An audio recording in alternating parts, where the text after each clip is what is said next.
Every smartphone camera system claims to be the best, and it's very rare that we find a phone that actually shows it means business just by looking at the phone itself.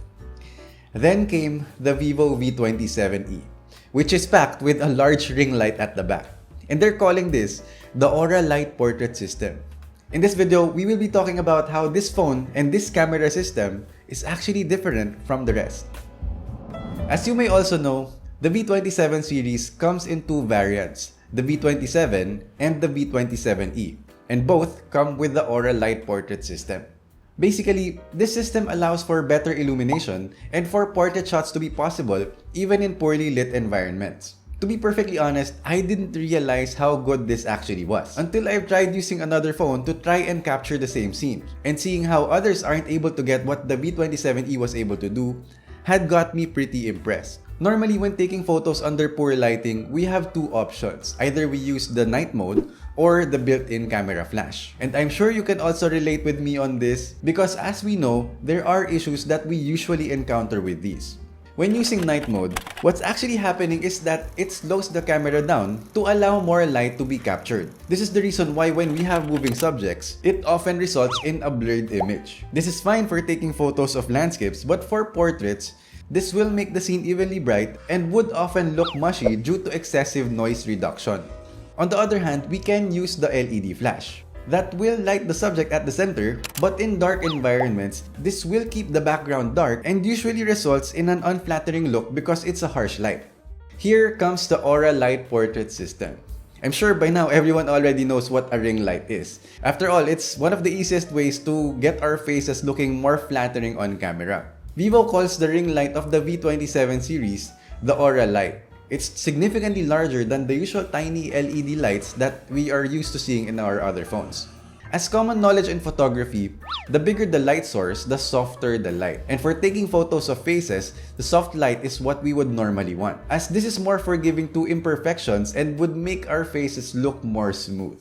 Obviously, having a bigger ring light already gives the V27e an advantage. However, being still relatively small, this still won't be enough to give us the results that we want. This is where the rest of the Aura Light Portrait System comes in. The V27e comes equipped with a large sensor that is calibrated by Sony, which further improves its low light capabilities. The way I see it, the system combines some night mode capabilities to raise the ambient light to keep the background bright while taking advantage of the soft light that is coming from the Aura Light to light the subject at the center. And all of that happens in its portrait mode, which now gives us the benefits of being in portrait mode, like using its depth sensor to get a blurred background and other face enhancing effects. And as we can see with the results, this really opens up the possibilities of taking photos, especially when we're not always lucky enough to have great lighting all the time. It may take a few attempts to capture the best image, but do keep in mind that we are taking photos in really dark scenarios, which is already impressive in itself. Overall, the system does a great job of keeping the noise levels low and maintaining detail when you finally capture the image that you like. That said, if we were using the V27 instead of the V27e, I'm about 99% sure that would guarantee better results with its flagship camera sensor.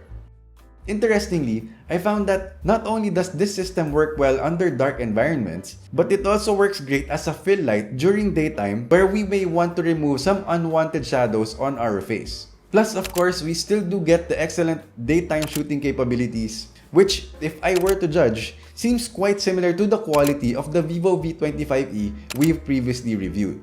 Now, a very interesting feature that I've found with the V27e is its micro vlog mode. I genuinely enjoyed using this feature. It's probably the quickest and most entertaining way that I've experienced making short videos for social media. It's so easy that I'd be willing to bet that there's someone who'd soon become a famous influencer just by using this feature. The only limitation that I've found to be a bit unfortunate is the limited amount of music to choose from. But for that, we can use music from different platforms that we will be using, since most of these do offer music to choose from right before we upload. Now, moving on to its design, the V27e doesn't only capture great images, it also looks great in them. This sports a very sleek and minimalist look in Vivo's signature fluid design. And I have to say, it looks absolutely beautiful. Plus, this might also be the slimmest phone that I have experienced recently, only having a 7.69mm footprint. That's pretty compact for a phone that has a 6.62-inch display. Also, speaking of the screen, right away I've noticed that this is an AMOLED display. This is thanks to its rich colors and the noticeable sharpness of its image. It doesn't have artificial vibrance and I would say is leaning more towards being color accurate rather than oversaturation. This is also a 120Hz display, which is another big plus, and I was also relieved to see that this now has a punch hole selfie camera right in the middle. So haters of the dewdrop notch will be very happy with this. And of course, because of that display, content consumption is a pleasurable experience on this phone, and even more is playing mobile games. It's definitely able to handle the usual games like Call of Duty, Mobile Legends, and Apex Legends without any problems, while the very heavy Genshin Impact is very playable at its default setting with some set to medium. So I am very happily able to play this game for hours. Which is another great thing to point out about this phone is that whenever I run out of battery after playing for a while, I am able to get back to using this in just about under 50 minutes. This is thanks to its 66 watts fast charging capabilities. On another note, battery performance was also very respectable, providing us with a good 2-day battery life. I find it very comforting that when other brands are competing in improving low light capabilities, zoom performance, or adding a weird gimmick to the phone, we are now getting a feature that is simple and practical, but it's actually something that a lot of people may actually use. I think it makes a lot of sense that instead of improving low light capabilities, someone actually thought of adding more light, and it actually works. So I really hope that the Aura Light Portrait system would be a staple in all other Vivo phones in the future as they move forward. And quite frankly, other brands could really learn from this. Overall, I'm pretty happy with this phone. I think it's a decent performer, it has a great screen, it has fast charging, and it has a decent camera. I think the only downside where I think this phone is lacking in my opinion are two main things. One, it doesn't have an ultra-wide camera, and two, it doesn't have 5G network capabilities. So if these two things bother you, I would highly suggest that you look into the Vivo V27, as that pretty much solves what the V27e is lacking. But if you're fine with everything else, I think the V27e is a very solid option at the price that it is being offered.